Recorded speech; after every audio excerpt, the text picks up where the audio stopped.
നിങ്ങൾക്കൊരു ഭാരമാകാറുണ്ടോ? ഭൂതകാലത്തിലെപ്പോഴോ സംഭവിച്ച ഒരു തെറ്റ്, പറഞ്ഞ ഒരു വാക്ക്, എടുത്ത ഒരു തീരുമാനം ഇന്നും ഒരു കനൽ പോലെ നിങ്ങളുടെ ഉള്ളിൽ നീറുന്നുണ്ടോ? ഉറക്കമില്ലാത്ത രാത്രികളിൽ ആ ഓർമ്മകൾ നിങ്ങളെ ഇങ്ങനെ വേട്ടയാടാറുണ്ടോ? ഈ സമയം നമ്മൾ മനസ്സിലാക്കേണ്ടത് നമ്മളെല്ലാവരും മനുഷ്യരാണ് എന്നതാണ്. തെറ്റുകൾ സംഭവിക്കുക സ്വാഭാവികമാണ്. ചിലപ്പോൾ നമ്മൾ മറ്റുള്ളവരെ വേദനിപ്പിക്കും, മറ്റു ചിലപ്പോൾ നമ്മൾ നമ്മളെ തന്നെ നിരാശപ്പെടുത്തും. മറ്റുള്ളവരോട് ക്ഷമിക്കാൻ ഒരുപക്ഷെ നമുക്ക് കഴിഞ്ഞേക്കും. എന്നാൽ ഏറ്റവും പ്രയാസമേറിയ കാര്യം എന്താണെന്നറിയോ? നമുക്ക് നമ്മളോട് തന്നെ ക്ഷമിക്കാൻ സാധിക്കുക എന്നതാണ്. കുറ്റബോധത്തിൻ്റെ ആ ഭാണ്ഡവും പേറി എത്ര ദൂരം നമുക്ക് യാത്ര ചെയ്യാനാകും? സ്വയം തീർത്ത ആ തടവറയുടെ അഴികൾക്കുള്ളിൽ എത്ര കാലം നമുക്ക് ഇങ്ങനെ തുടരാനാകും? ആ മുറിവ് ഉണങ്ങാതെ, ആ ഭാരം ഇറക്കി വെക്കാതെ ഒരു പുതിയ തുടക്കം സാധ്യമാകുമോ? ഈ യാത്ര നിങ്ങളുടേത് മാത്രമാണ്. നിങ്ങളോട് തന്നെ ക്ഷമിക്കാനുള്ള യാത്ര നിങ്ങൾ സ്വയം നടത്താൻ തയ്യാറാകണം. ആ ഭാരം ഇറക്കി വെച്ച് മനസ്സിനെ സ്വതന്ത്രമാക്കാനുള്ള യാത്ര നമുക്ക് ഇന്ന് തന്നെ ആരംഭിക്കാം. എന്തുകൊണ്ടാണ് നമ്മൾ നമ്മളോട് ക്ഷമിക്കാൻ ഇത്രയധികം മടിക്കുന്നത്? അതിന് പല കാരണങ്ങളുണ്ട്. ഒന്നാമതായി, ആ തെറ്റ് സംഭവിച്ചതിലൂടെ നമ്മൾ അനുഭവിച്ച വേദനയും ദുരിതവും നമ്മൾ അർഹിക്കുന്നു എന്ന് നാം വിശ്വസിക്കുന്നു. സ്വയം ശിക്ഷിക്കുന്നത് ആ തെറ്റിനുള്ള പ്രായശ്ചിത്തമാണെന്ന് നമ്മുടെ ഉപബോധ മനസ്സ് നമ്മോട് പറഞ്ഞുകൊണ്ടേയിരിക്കും. ആ വേദനയിൽ ജീവിക്കുന്നത് ഒരുതരം നീതിയാണെന്നും നമ്മൾ നമ്മളെ പറഞ്ഞ് പറ്റിക്കുകയാണ്. രണ്ടാമതായി, നമ്മൾ നമ്മളോട് ക്ഷമിച്ചാൽ ആ തെറ്റിൻ്റെ ഗൗരവം കുറഞ്ഞു പോകുമോ എന്ന് നാം ഭയപ്പെടുന്നു. ഞാൻ എന്നോട് ക്ഷമിച്ചാൽ ഞാൻ ചെയ്തത് അത്ര വലിയ തെറ്റല്ലായിരുന്നു എന്ന് ഞാൻ സമ്മതിക്കുകയല്ലേ എന്ന ചിന്ത നമ്മളെ പിന്നോട്ട് വലിക്കും. ക്ഷമിക്കുന്നത് നിസ്സംഗതയല്ല എന്ന് നമ്മൾ തിരിച്ചറിയുന്നില്ല. മറ്റൊരു കാരണം ആ തെറ്റ് വീണ്ടും ആവർത്തിക്കുമോ എന്ന ഭയമാണ്. കുറ്റബോധം ഒരു കാവൽക്കാരനെ പോലെ പ്രവർത്തിക്കുമെന്ന് നമ്മൾ കരുതുന്നുണ്ട്. ആ വേദന ഉള്ളിൽ സൂക്ഷിച്ചാൽ ഭാവിയിൽ അത്തരം സാഹചര്യങ്ങളിൽ കൂടുതൽ ശ്രദ്ധാലുവാകാമെന്നും നമ്മൾ വിശ്വസിക്കുന്നു. എന്നാൽ സത്യത്തിൽ ഈ കുറ്റബോധം നമ്മളെ മുന്നോട്ട് നയിക്കുകയല്ല, മറിച്ച് തളർത്തുകയാണ് ചെയ്യുന്നത്. ചിലപ്പോൾ മറ്റുള്ളവർ നമ്മളോട് ക്ഷമിക്കാത്തതാവാൻ കാരണം. അവർ ക്ഷമിക്കാതെ ഞാൻ എങ്ങനെ എന്നോട് തന്നെ ക്ഷമിക്കും എന്ന ചോദ്യം നമ്മളെ അലട്ടും. എന്നാൽ ഓർക്കുക, മറ്റൊരാളുടെ ക്ഷമ നിങ്ങളുടെ നിയന്ത്രണത്തിലല്ല, പക്ഷേ നിങ്ങളുടെ മാനസിക സമാധാനം പൂർണ്ണമായും നിങ്ങളുടെ കയ്യിലാണ്. ഈ കുറ്റബോധം ഒരു ചങ്ങലയാണ്, ഭൂതകാലത്തിൽ നിങ്ങളെ തളച്ചിടുന്ന ഒരു ഇരുമ്പ് ചങ്ങല. ആ ചങ്ങല പൊട്ടിച്ചെറിയാതെ നിങ്ങൾക്ക് മുന്നോട്ട് പറക്കാനാവില്ല എന്ന് നമ്മൾ തിരിച്ചറിയണം. നമുക്കിങ്ങനെ നമ്മളോട് ക്ഷമിക്കാം എന്ന് നോക്കാം. ആദ്യത്തെ പടി പൂർണ്ണമായി സത്യസന്ധതയോടെ ആ തെറ്റ് അംഗീകരിക്കുക എന്നതാണ്. ന്യായീകരണങ്ങളില്ലാതെ, മറ്റുള്ളവരെ പഴിചാരാതെ സ്വയം അംഗീകരിക്കുക.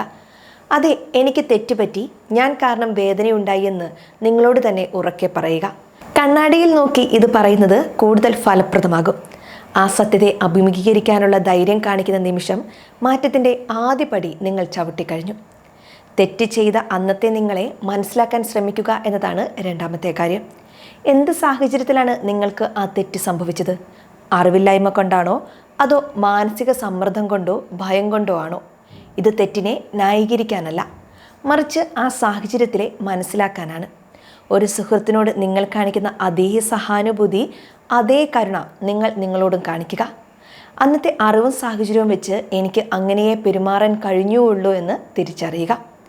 നിങ്ങളുടെ പ്രവൃത്തി മറ്റൊരാളെ വേദനിപ്പിച്ചിട്ടുണ്ടെങ്കിൽ ആത്മാർത്ഥമായി ക്ഷമ ചോദിക്കുക.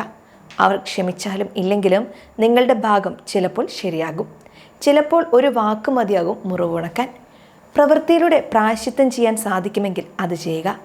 ഇത് മറ്റുള്ളവർക്ക് വേണ്ടിയല്ല, നിങ്ങളുടെ മനസാക്ഷിയുടെ ഭാരം കുറയ്ക്കാൻ വേണ്ടിയാണ്.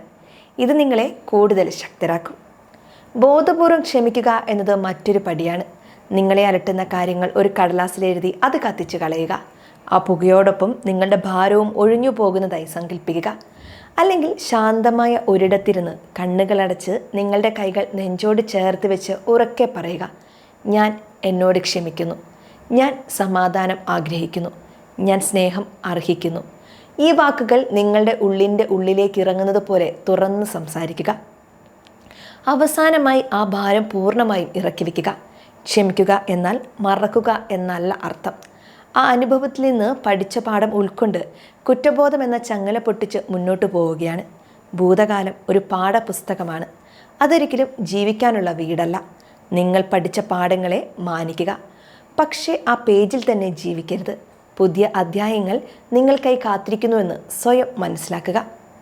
നിങ്ങൾ നിങ്ങളോട് ക്ഷമിക്കുമ്പോൾ എന്തു സംഭവിക്കുന്നുവെന്നോ, നിങ്ങൾ ഭാരമില്ലാത്ത ഒരു തൂവൽ പോലെയാകുന്നു. നിങ്ങളുടെ മനസ്സ് ശാന്തമായ ഒരു തടാകം പോലെയാകുന്നു. വർഷങ്ങളായി നിങ്ങളെ അലട്ടിയിരുന്ന മാനസിക സമ്മർദ്ദം കുറയുന്നു. നിങ്ങളുടെ ഉറക്കം മെച്ചപ്പെടുന്നു. ബന്ധങ്ങളിൽ സ്നേഹവും ഊഷ്മളതയും നിറയുന്നു.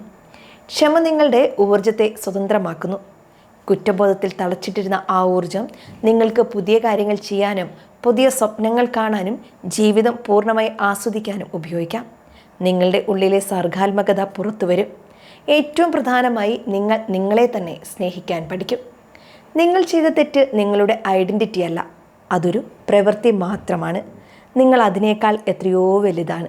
സ്നേഹിക്കാനും സ്നേഹിക്കപ്പെടാനും കഴിവുള്ള കരുണയും നന്മയും ഉള്ളിലുള്ള ഒരു വ്യക്തിയാണ് നിങ്ങൾ. സ്വയം ക്ഷമിക്കുക എന്നത് നിങ്ങൾ നിങ്ങൾക്ക് തന്നെ നൽകുന്ന ഏറ്റവും വലിയ സമ്മാനമാണ്. ഇത് ഭൂതകാലത്തെ മാറ്റിയെഴുതുന്നില്ല, പക്ഷെ അത് ഭാവിയെ പ്രകാശപൂരിതമാക്കുകയും സമാധാനം കണ്ടെത്താൻ സാധിക്കുകയും ചെയ്യും.